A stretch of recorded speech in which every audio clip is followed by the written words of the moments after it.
Friends అందరికీ నమస్కారం. ప్రవీణ్ పగడాల విషయంలో మన యొక్క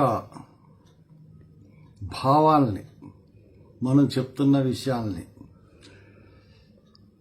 ఏమీ పట్టించుకున్నట్టుగా ప్రభుత్వం కనబడటం లేదు. ఐజీతో కేసు క్లోజ్ చేసినట్టుగా యాక్సిడెంట్ కేసు అని చెప్పినట్టుగా మనకు కనపడింది తప్పితే, దాని తర్వాత వాళ్ళు గవర్నమెంట్లో పెద్దలు కానీ, ముఖ్యమంత్రి కానీ, జగన్మోహన్ రెడ్డి కానీ, పవన్ కళ్యాణ్ కానీ ఎవరు కూడా ఎటువంటి స్టేట్మెంటు దీని గురించి ఇవ్వలేదు.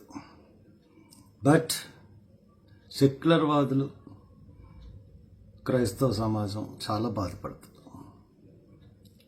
మన ప్రొటెస్ట్ ఏ విధంగా తెలియజేయాలో అర్థం కూడా అవ్వట్లేదు. అందు గురించి నన్ను సపోర్ట్ చేసేవాళ్ళు, నేను తుదికంట పోరాడతాను, అది హత్య అని నమ్ముతా ఉన్నాను. ఈరోజు సుప్రీంకోర్టులో కేసు ఏమైంది ఇంకా తెలియరాలేదు నాకు. ఆ కేసు గురించే ఆయన్ని చంపేసి ఒక ఫేక్ మ్యాన్ సృష్టించారు. ఆయన 24న విజయవాడ తుంపల్లిలో మీటింగ్కి వెళ్ళాలి, తర్వాత కొవ్వూరు మీటింగ్ రావాలి. ఆ 2 మీటింగ్లకు కూడా అటెండ్ అవ్వలేదంటే ఎందువల్ల ఆయన హైదరాబాద్ నుంచి బయలుదేరాడో, ఎందువల్ల బయలుదేరాల్సి వచ్చిందంటే అంత అర్జెంటుగా ఈ 2 మీటింగులు చూసుకుని రాజమండ్రి రావడానికి. అటువంటి 2 మీటింగులకి వెళ్ళలేదు. ఒక దొంగ సీసీటీవీ ఫుటేజ్ని, ఒక ఫేక్ మ్యాన్ని పెట్టి అతన్ని క్యారెక్టర్ అసాసినేషన్ చేసి ఈ రోజున వాళ్ళు ప్రభుత్వం నాటకాలు ఆడుతుంది. దీంట్లో కేంద్ర ప్రభుత్వం హస్తం పూర్తిగా ఉంది, రాష్ట్ర ప్రభుత్వం దానికి సహకరిస్తుంది, తెలంగాణ ప్రభుత్వం కూడా. మరి అజయ్ బాబుని తెలంగాణ ప్రభుత్వమే కదా అరెస్ట్ చేయాలి, మరి ఆంధ్రప్రదేశ్ ప్రభుత్వం అక్కడికి వెళ్ళి అరెస్ట్ చేయలేదు కదా.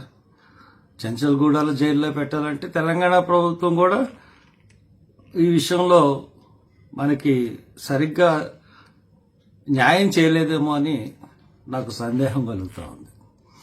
తర్వాత ఆయన ల్యాప్టాపు, తర్వాత ఐప్యాడ్ కూడా వాళ్ళే సీజ్ చేశారు.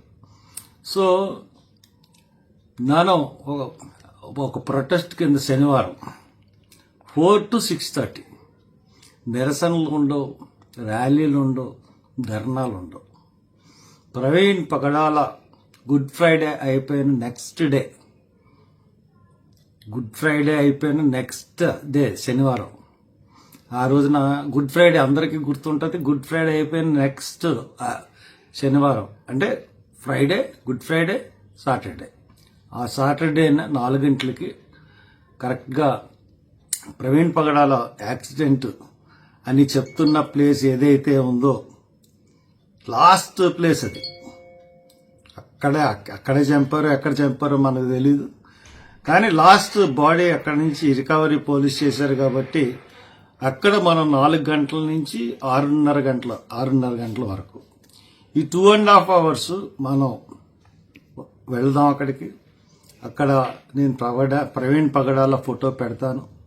మీరందరూ కూడా వచ్చి ఒక్కొక్కరు కొవ్వొత్తి తెచ్చుకోండి, ఎవరి కాళ్ళే కొవ్వొత్తులు తెచ్చుకోండి, ఒక కొవ్వొత్తి ఎదిగించండి. మన స్ట్రాంగ్గా ప్రవీణ్ హత్య చేయబడ్డాడు అని నమ్ముతున్నాం అన్నదానికి సంకేతం అది. అలా చేస్తే మీరు ప్రవీణ్ హత్యని ప్రభుత్వ హత్యగా భావిస్తున్నారని అర్థం. అక్కడ క్యాండిల్ పెట్టిన ప్రతి వాళ్ళు, ఇఫ్ ఎట్ ఆల్ మీరెవరూ రాలేదనుకోండి, మీరు కూడా ప్రవీణ్ది యాక్సిడెంటే అని నమ్ముతున్నారని నేను కూడా అనుకోవాల్సి ఉంటుంది. సో నాకు మీరు చేయూతనిస్తారో బలం ఇస్తారో పోట్లాడడానికి నేను ఒక్కడిని పోరాడగలను. కేంద్ర ప్రభుత్వంతో, రాష్ట్ర ప్రభుత్వంతో, అందరితో నాకు ఆ శక్తి భగవంతుడు ఇచ్చాడు. కాబట్టి మీరు ఆలోచించుకోండి. ఈ వీడియో చూసిన ప్రతి ఒక్కళ్ళు రండి, అక్కడ క్యాండిల్ వెలిగించండి.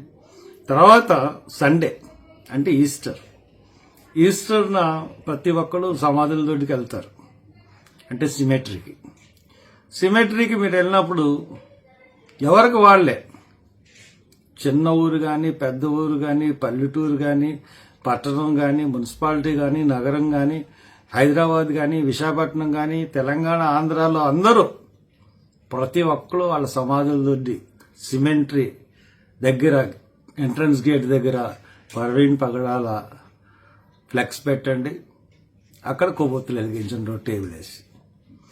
అది కూడా ఒక ప్రొటెస్ట్. ఈ రెండు చేయమని మనం ఈ హత్యని తీవ్రంగా వ్యతిరేకిస్తూ ఎంక్వైరీ చేయాలి, సిబిఐ ఎంక్వైరీ చేయాలి. ఇది హత్యలో వెనుకున్న పెద్ద తలకాయల్ని బయటకు తీసుకురావాలని కోరుతూ మీరందరూ నాకు సంఘీభావం తెలియచేయాల్సిందిగా కోరుకుంటున్నాను. నమస్కారం.